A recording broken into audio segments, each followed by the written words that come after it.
Hello there, welcome to She Space, where we talk about the woman and the world around her. My name is Cynthia, your host. Today, we talk about Santa Lucy. You've heard about her, you've read about her, you probably read or heard about the hashtag, the power of 10K. Now, She Space today is privileged to talk to the real person, and I'll let her introduce herself. Santa. Hi, Cynthia. Hi, our viewers out there. My name is Santa Lucy Fungaro. I'm a 20-year-old girl. I was born on the 25th of June 2000. I'm a firstborn in a family of 3 children. I'm in my second year at campus. Doing? I studied Makerere and I'm doing social work and social administration. I love modeling, I love eating, and I love smiling. There you had it yourself. She loves modeling, eating, and smiling. And I'm wondering how the modeling and eating come together. Food is bae. Food is bae. Yeah. Okay, let's talk about you. Tell me about yourself. Well, Santa is a 20-year-old girl that was born in 2000. That is a firstborn in a family of 3 children. I was born to Mr. and Mrs. Alicha Boniface. My dad is Karamojong, my mom is Lubara. Some are confused mixture in between there. I call them half castes. No, this is confusion. My dad had to cross River Nile 3 times to look for my mom, and I'm like, okay, what was he looking for? A true northern love story. Yeah.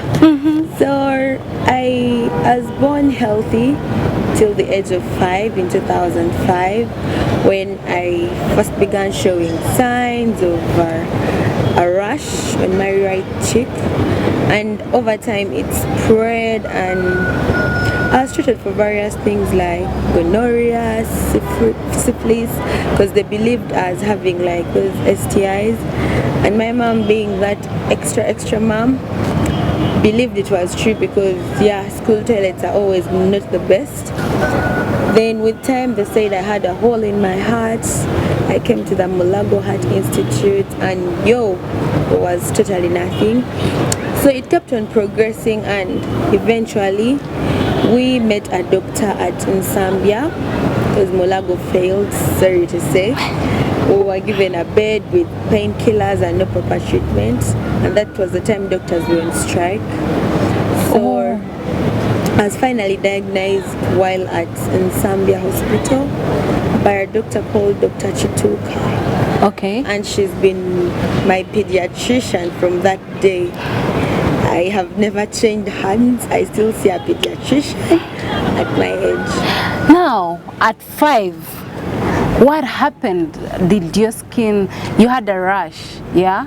So did your skin start to swell? Were you in pain? Why did you have to go through all this? Yeah, there was a lot of pain. My skin wasn't really swelling, but I was swelling as a person. Aged 5, I was about 52 kilograms. And it wasn't normal. It's not normal. No child of that age should be that heavy. No. So I was turning pinkish, purplish in color, some confused color in between there. And it was really hard. At first my parents thought it was maybe leprosy, but over time it showed signs of being something different, and being the parents that they are, they really wanted me to get better, and they did their best to see that I was getting the right medications. And when I was finally diagnosed, it actually made more sense, because now I was being treated for something that was known, other than being treated for something that is not known. Other than a gamble, if you would say. Yeah, sure. And okay, then you're 5, you're diagnosed, you go to Nsambia, you're taking just painkillers?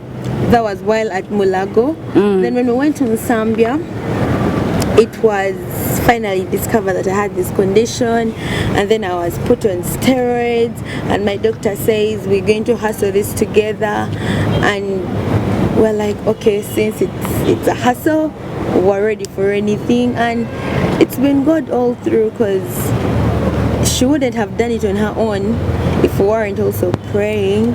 So I thank God for the fact that He spared my life, even when we were not sure of what it is that was meant to be done. So what is the skin condition called? It's called dermatomyositis. Dermatomyositis. Yeah, you said it right. Oh wow, I'm good, huh? Yeah, you're good. Okay, so what does this entail? Does the skin, what's going on in the body? Dermatomyositis is basically the skin, the muscles, the tissues, and the nerves getting affected due to the fact that your immune system is so strong and it ends up fighting your own body. Oh yeah, you told me that earlier, that you can't get flu? No. I don't know, I don't think, I've never really got flu, maybe from crying. You can't get cough, you can't get a headache, you're just too immune that you're too immune. So if I can just say it in my own understanding, is your skin is actually taking the punches for whatever else. Something like that. Your immunity is too high and your skin is taking the punches. Something like that, yeah. Okay, so that's what caused the discoloration. Yeah, that was basically also due to the fact that the white blood cells were fighting my body, and also the fact that I was put on high dosage steroids, because I used to take 54 tablets daily. 52 rather, 18 morning, 18, then there were those others in between. No way. So it was really so much, and it resulted into this. Yeah, you told me earlier that you lost your skin. Yes, I did. Now I understand that when you say you're on steroids for such a long time. Yeah. Okay, so we are in school. So how was school life? School was hard, school was fun, school was easy. Okay. School was confused. There was that category that didn't want me and I didn't care. There was the category that loved me and wanted me and I was there. There was that category that was confused and would both be confused, because I would treat people the way they treat me. If you savage, I savage you. If you're nice, I give you an extra dose of love. If you don't know where to belong, I'll also confuse you. I felt sick while in school, and when I went back, my teachers didn't want me, the students didn't want me, and it was really hard. But then I had it in me that I had to go through school, I had to get done with school, and no matter what, I was going to face what life had brought for me. So it was really hard, really hard. But then over time, a few warmed up to me and I warmed back to them. Was this in P7? This was like around P5 when people began softening towards me, because of the fact that now I was outshining them in a lot of things.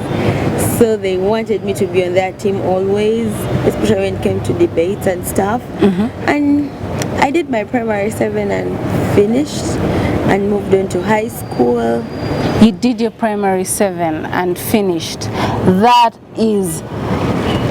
That is victory right there. Yeah. You did your primary 7 and finished. Where did you do your PLE from? Victoria Primary School, Ginger. That's where I was studying. But I did my papers from hospital. From hospital? Yes. And the invigilators were coming, or you had? I was invigilated from hospital. Wow. It was a nice experience anyway. And we passed. Yeah, I got a 13. I missed the first grade by 1. That, if you ask me, that's a miracle right there. Don't go looking for miracles. Now we are admitted to. You're admitted to S1? Yeah, S1. And I couldn't go to any other school except where my dad was working, because I needed to be near someone that understood the condition, someone that would always be there in case of need and that kind of thing. So I ended up studying in Gulu for my Form 1 to Form 3, because after Form 3 my dad was transferred and I had to change environment and look for a place that was convenient enough for me, and I ended up going to Arua at St. Mary's Girls' School in Arua. Okay. And that's where I did my Form 4 from. It was really hard because this time around I didn't have daddy to turn to. I was in a boarding school for the very first time. That was harsh. But I managed to pass through it, and yeah, I sat for my Form 4. A few papers I did from school, a few I did from hospital. Regardless, we passed.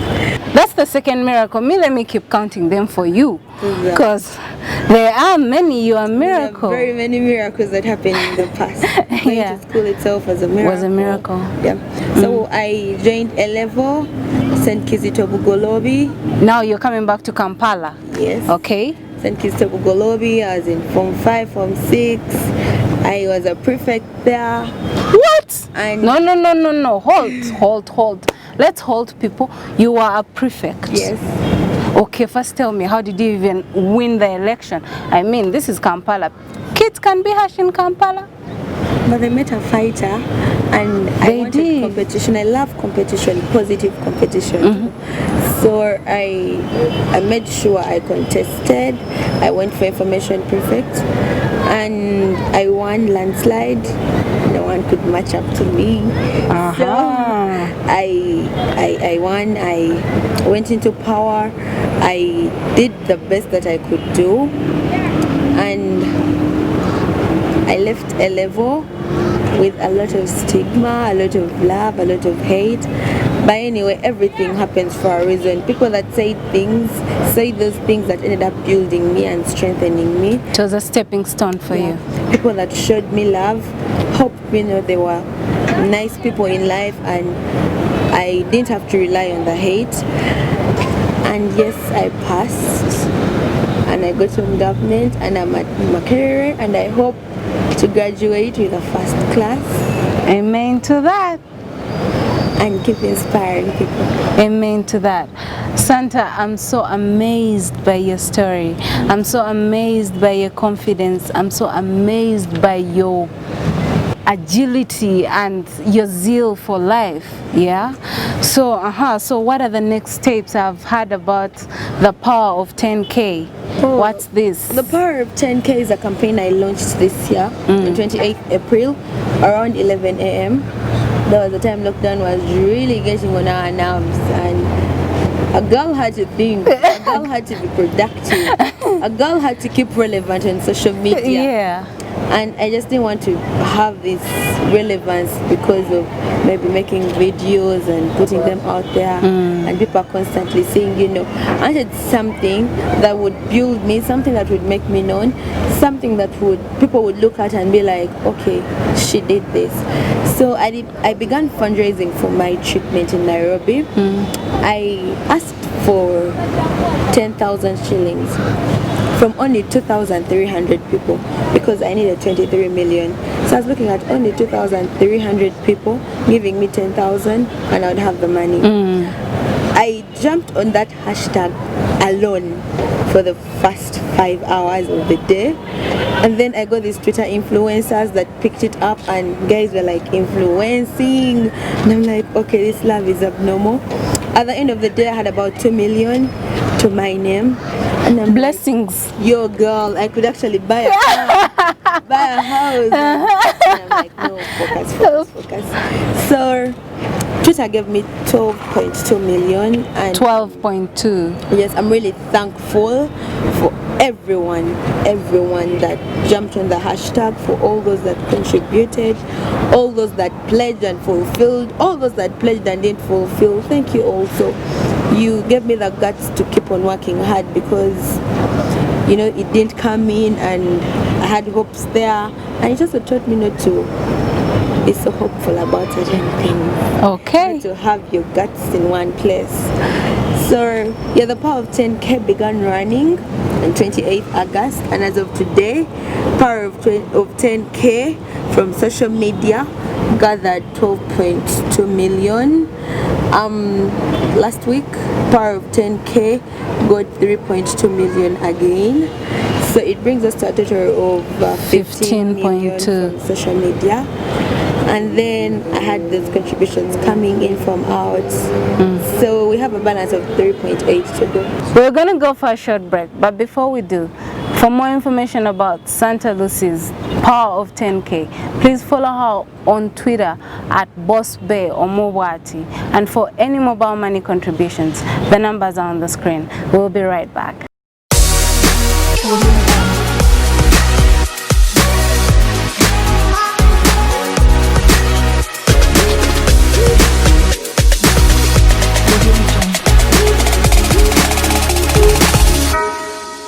Welcome back from the break. Now, Santa, we are talking about the Power of the 10K. What is in Nairobi? Well, I'm going to see a rheumatologist in Nairobi, and the reason we are seeing this rheumatologist is over the years we've been having treatment, yes, but then we've not been put on the right medication, I should say. I've been on steroids, but if you read more about the condition, there's some drugs that I missed out on getting because of the fact that we didn't have the money, and also secondly the fact that it is a rare condition and I'm the second medically registered case, and these are drugs that are not available in the country. In Uganda, are you the second medically registered case in Uganda or in the world? The second in Uganda as of 2005. Okay. Maybe there are those who are out there that have the condition but haven't come to hospital. Maybe there are those that are out there who also have it and they're thinking it's witchcraft. But my doctors told me as of 2005 I was the second medically registered case. In Uganda? Yeah, since 1954. So have you met with the other person? He died.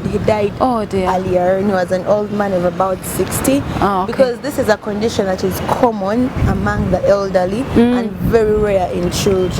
Okay. And I happen to be one of the lucky children. I like that you term it lucky.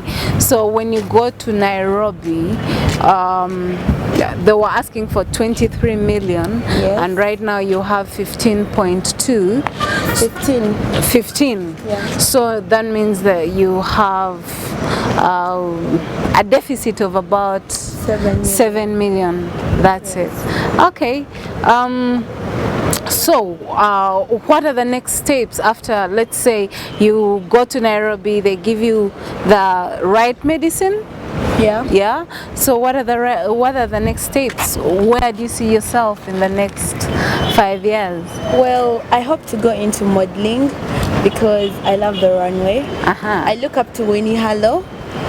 She inspires me so much, the fact that she has this vitiligo and she doesn't let it bring her down in any way. I want to go into modeling so that people can see these cars. I've already started doing it low-key, so that if this goes, people will have these cars to look up to and be like, oh, Santa had this and she came out of it. If I go to Nairobi and the whole process takes a longer time, I still hope to continue modeling so that people will look up to me and be like, I want to be like Santa. I know. I look up to Santa because growing up, I was treated like the ugly duckling, like the way I told you. But to me, I've always been that swan. And I don't let people's definition of me get into me. I wear my scars with pride. My scars to me are like a badge. They're like a mark that I defeated death and I came out victorious. Amen. So now for school, you said you're studying Swasa? Yes. How is that coming for you? It's fun, it's pretty fun. I have like the best classmates ever. My lecturers are like the best things that could ever happen to me. And I really love school, honestly. I love school. Much as sometimes I find it hard when people are saying things, but at the end of the day, I love it. I love my course, and I hope to be not a role model, but a friend, because you can never get to your role model most of the time, but if it's a friend, you can always get to them. I hope to be a friend to very many.